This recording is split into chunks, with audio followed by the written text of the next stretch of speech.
Hello दोस्तों, आज के इस वीडियो में दोस्तों हम पढ़ेंगे रेलवे सामान्य विज्ञान का मॉडल सेट 21, 22 और 23।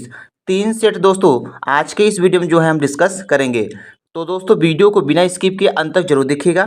चलिए शुरुआत करते हैं यहाँ पे पहले प्रश्न से। पहला प्रश्न है दोस्तों, टेस्ट ट्यूब बेबी का क्या अर्थ होता है? तो दोस्तों टेस्ट ट्यूब बेबी का अर्थ होता है पात्र निषेचन और फिर गर्भाशय में प्रतिरोपण होता है। अगला प्रश्न देखते हैं दोस्तों, लीवर में भविष्य के लिए कौन सा विटामिन भंडारित रहता है? तो दोस्तों लीवर में भविष्य के लिए विटामिन ए जो है भंडारित रहता है। अगला प्रश्न है, कैंडिला किसका मात्रक होता है? कैंडिला जो है जोत तीव्रता का मात्रक होता है। अगला प्रश्न है दोस्तों, ग्रहों के गति के नियम को किसने प्रतिपादित किया था? केपलर ने किया था। अगला प्रश्न है दोस्तों, साबुन का बुलबुला किन कारण से रंगीन दिखाई पड़ता है? साबुन का बुलबुला दोस्तों व्यतिकरण के कारण जो है रंगीन दिखाई पड़ता है। अगला प्रश्न है, किन्हें लाल द्रव के उपनाम से भी जाना जाता है? पोटेशियम परमैंगनेट को दोस्तों लाल द्रव के नाम से भी जाना जाता है। अगला प्रश्न है दोस्तों, मनुष्य के लार में पाया जाने वाला एंजाइम कौन सा होता है? मनुष्य के लार में पाया जाने वाला एंजाइम टाइलिन होता है। अगला प्रश्न है, चाबी भरी घड़ी में कौन सी ऊर्जा होती है? चाबी भरी घड़ी में स्थितिज ऊर्जा होती है। अगला प्रश्न देखते हैं दोस्तों, तेल दीप की बत्ती में तेल किस कारण से ऊपर उठता है? तो दोस्तों केशिकात्व क्रिया के कारण जो है तेल दीपक की बत्ती में तेल जो है ऊपर उठता है। अगला प्रश्न है, ध्वनि की चाल अधिकतम किस में होती है? तो दोस्तों ध्वनि की चाल जो है सबसे ज़्यादा किस में होती है? ठोस में होती है। और सबसे कम किस में होती है दोस्तों? गैसों में ध्वनि की चाल सबसे कम होती है। जैसा कि दोस्तों यहाँ पे इस्पात दिया है, इस्पात को क्या कहते हैं? स्टील कहते हैं। और स्टील क्या है? ठोस है। तो ध्वनि की चाल सबसे अधिकतम किस में होती है? इस्पात में होती है। अगला प्रश्न देखते हैं दोस्तों, सोनार अधिकांशतः किसके द्वारा प्रयोग में लाया जाता है? तो दोस्तों सोनार जो है अधिकांशतः नौ संचालकों के द्वारा प्रयोग में लाया जाता है। अगला प्रश्न है, संतान के निर्धारण के लिए किनका गुणसूत्र उत्तरदायी होता है? तो दोस्तों पुरुष का गुणसूत्र जो है उत्तरदायी होता है। अगला प्रश्न है, महासागर में डूबी हुई वस्तुओं की स्थिति जानने के लिए किस यंत्र का प्रयोग किया जाता है? तो सोनार का प्रयोग किया जाता है। अगला प्रश्न है दोस्तों, मस्तिष्क संबंधी बीमारियों का निरूपण किसके द्वारा किया जाता है? मस्तिष्क संबंधी बीमारियों का निरूपण दोस्तों ईईजी के द्वारा किया जाता है। अगला प्रश्न है दोस्तों, शरीर में ऑक्सीजन की पूर्ति किसके माध्यम से होती है?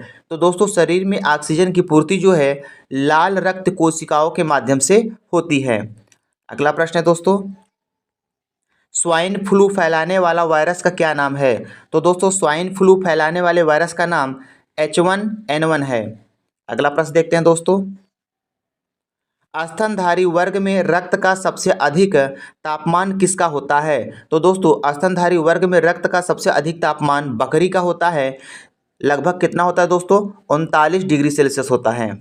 अब दोस्तों हम पढ़ते हैं मॉडल सेट 22 पढ़ते हैं। तो पहला प्रश्न यहाँ पे ये है, यदि वस्तु की चाल जो है आधी कर दिया जाए तो गतिज ऊर्जा कितना होगा? तो दोस्तों हम गतिज ऊर्जा का सूत्र जानते हैं, के बराबर होता है 1/2 mv² होता है।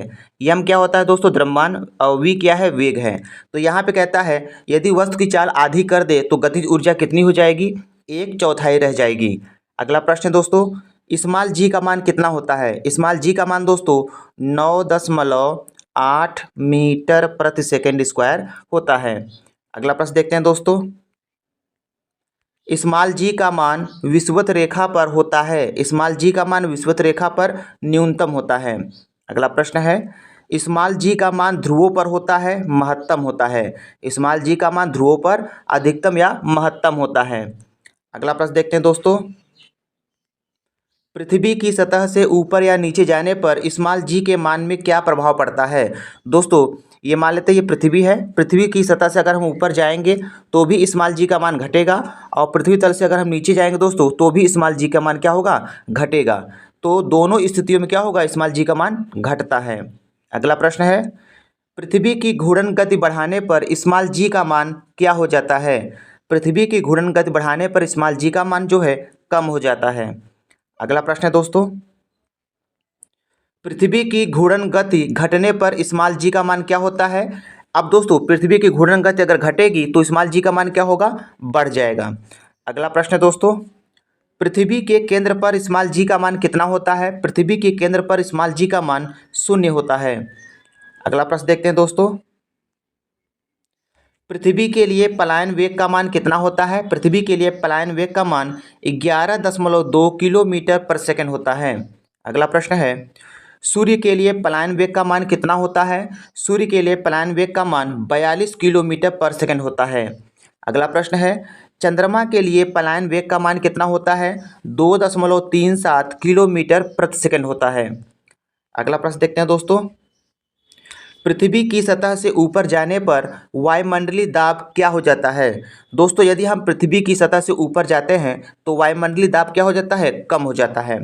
अगला प्रश्न है दोस्तों, वायुमंडलीय दाब को किससे मापा जाता है। वायुमंडलीय दाब को दोस्तों बैरोमीटर से मापा जाता है। अगला प्रश्न है दोस्तों, बैरोमीटर का पाठ्यांक जब अचानक नीचे गिरता है तो आंधी आने की संभावना होती है। बैरोमीटर का पाठ्यांक दोस्तों जब अचानक नीचे गिरता है तो आंधी आने की संभावना रहती है। अब दोस्तों अगला प्रश्न देख लेते हैं यहाँ पे, बैरोमीटर का पाठ्यांक जब धीरे धीरे नीचे गिरता है, जब धीरे धीरे नीचे गिरे तो वर्षा होने की संभावना होती है।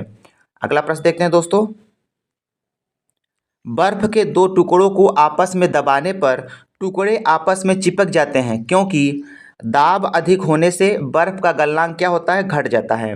अगला प्रश्न देखते हैं दोस्तों, शुद्ध जल का घनत्व कितना होता है। शुद्ध जल का घनत्व दोस्तों 1 ग्राम प्रति घन सेंटीमीटर या 10⁻³ ग्राम प्रति घन मीटर होता है। अगला प्रश्न है, बर्फ का घनत्व कितना होता है। बर्फ का घनत्व 0.9 ग्राम प्रति घन सेंटीमीटर होता है। अगला प्रश्न देखते हैं दोस्तों, द्रव का घनत्व अधिक होने पर पृष्ठ तनाव पर क्या प्रभाव पड़ता है। द्रव का घनत्व अधिक होने पर पृष्ठ तनाव बढ़ जाता है। अगला प्रश्न है, द्रव का घनत्व बढ़ने पर केशिका नली में क्या होता है। द्रव का घनत्व बढ़ने पर केशिका नली में कम चढ़ता है। अगला प्रश्न है दोस्तों, ताप बढ़ने पर द्रव की श्यानता क्या होती है। ताप बढ़ने पर द्रव की श्यानता घट जाती है। अब दोस्तों पढ़ेंगे मॉडल सेट 23वां पढ़ेंगे। तो पहला प्रश्न है, ताप बढ़ने पर गैस की श्यानता क्या होती है, बढ़ जाती है। अगला प्रश्न है दोस्तों, आंधी आने पर छप्पर का उड़ना किस सिद्धांत पर आधारित होता है। तो ये दोस्तों बर्नौली के सिद्धांत पर आधारित होता है। अगला प्रश्न है दोस्तों, यंग प्रत्यास्था गुणांक का एसआई मात्रक क्या होता है। यंग प्रत्यास्था गुणांक का एसआई मात्रक न्यूटन प्रति मीटर स्क्वायर होता है। अगला प्रश्न है, यंग प्रत्यास्था गुणांक का बीमा क्या होता है। तो दोस्तों यंग प्रत्यास्था गुणांक का बीमा जो होता है ml-1 T⁻² होता है। अगला प्रश्न है दोस्तों, झूला झूलते कोई व्यक्ति झूला पर खड़ा हो जाए तो इसका आवर्तकाल क्या होगा। यदि दोस्तों झूला झूलते हुए कोई व्यक्ति झूला पर खड़ा हो जाता है तो इसका आवर्तकाल क्या होगा, घट जाएगा। अगला प्रश्न है, यदि झूले पर एक व्यक्ति के स्थान पर 2 व्यक्ति बैठ जाए तो आवर्तकाल क्या होगा दोस्तों, अपरिवर्तित रहेगा। अगला प्रश्न है, वायु में ध्वनि तरंगे होती हैं। वायु में ध्वनि तरंगे अनुदैर्ध्य तरंगे होती हैं। अगला प्रश्न है, ध्वनि का वेग सबसे ज़्यादा होता है। ध्वनि का वेग दोस्तों सबसे ज़्यादा ठोसों में होता है और ऑप्शन में है यहाँ पे इस्पात में होता है। अगला प्रश्न है दोस्तों, पराश्रव्य तरंगों की आवृत्ति कितनी होती है। पराश्रव्य तरंगों की आवृत्ति 20,000 हर्ट्ज से अधिक होती है। अगला प्रश्न है दोस्तों, अवश्रव्य तरंगों की आवृत्ति कितनी होती है। अवश्रव्य तरंगों की आवृत्ति 20 हर्ट्ज से कम होती है। अगला प्रश्न देखते हैं दोस्तों, स्पष्ट प्रतिध्वनि सुनने के लिए परावर्तक तल एवं ध्वनि स्रोत के बीच न्यूनतम दूरी कितनी होनी चाहिए। तो दोस्तों 17 मीटर होना चाहिए। अगला प्रश्न है, ध्वनि के वेग का मान सबसे कम होता है। ध्वनि के वेग का मान सबसे कम होता है किसमें दोस्तों, गैसों में, और सबसे ज़्यादा किसमें होता है, ठोस में होता है। अगला प्रश्न देखते हैं दोस्तों, वायु में ध्वनि का वेग तापमान के घटने से क्या होता है, घट जाता है। अगला प्रश्न है, 1 किलो कैलोरी ऊष्मा का मान कितना होता है? 1 किलो कैलोरी ऊष्मा का मान 4.2 गुणित 10⁻² जूल होता है। अगला प्रश्न है दोस्तों, मानव शरीर का सामान्य तापमान कितना होता है? मानव शरीर का सामान्य तापमान 37 डिग्री सेल्सियस या 98.6 डिग्री फ़ारेनहाइट होता है। अगला प्रश्न है, कमरे का सामान्य तापमान कितना होता है? कमरे का सामान्य तापमान 27 डिग्री सेल्सियस या 80.6 डिग्री फ़ारेनहाइट होता है। अगला प्रश्न देखते हैं दोस्तों, विशिष्ट ऊष्मा का एसआई मात्रक क्या होता है? विशिष्ट ऊष्मा का एसआई मात्रक दोस्तों जूल प्रति किग्रा प्रति केल्विन होता है। अगला प्रश्न है, गुप्त ऊष्मा का एसआई मात्रक क्या होता है? गुप्त ऊष्मा का एसआई मात्रक जूल प्रति किग्रा होता है। अगला प्रश्न देखते हैं दोस्तों, केल्विन तापमापी में बर्फ का गलनांक होता है 273 केल्विन होता है। अगला प्रश्न है, झरने में जब जल ऊंचाई से गिरता है तो उसका ताप क्या होता है? बढ़ जाता है। अगला प्रश्न है दोस्तों, ताप के सेल्सियस पैमाने पर परम शून्य ताप कितना होता है? तो दोस्तों ताप के सेल्सियस पैमाने पर परम शून्य ताप -273 डिग्री सेल्सियस होता है। -273 डिग्री सेल्सियस का सही उत्तर होगा दोस्तों। तो दोस्तों आज के इस वीडियो में इतना ही। वीडियो पसंद आए वीडियो को लाइक कीजिएगा, शेयर कीजिएगा। मिलते हैं नेक्स्ट वीडियो में। धन्यवाद।